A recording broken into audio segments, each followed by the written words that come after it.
शुभ सकाळ सगळ्यांना. आता खूप दिवसापासून एक गोष्ट दाखवायची होती, तर आज त्याचा मुहूर्त निघालाय.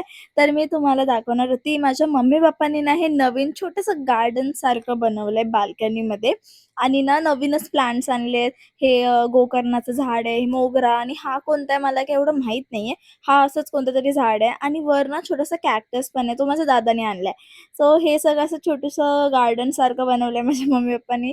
तर हेच दाखवायचं होतं तुम्हाला.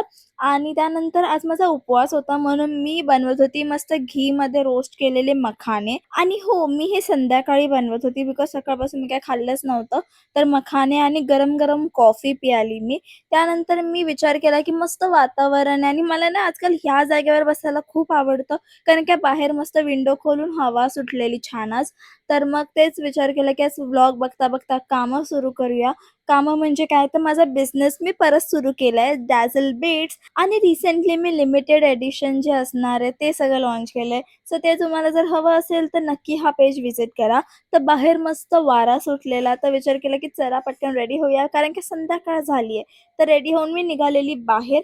तर आज माझा नवीन चष्मा भेटणार होता. फायनली मी नवीन चष्मा घेतला कारण की माझा जुनावाला खूप स्क्रॅच लागलेले त्याला आणि हा आहे माझा नवीन चष्मा. एवढा डार्क कलर मी कधी घेतला नाहीये, पण हा वाला खूप सूट झाला माझ्यावर. तर घरी येऊन मी उपवास सोडला and that's it for this vlog. भेटू नेक्स्ट व्लॉगमध्ये. Until then bye.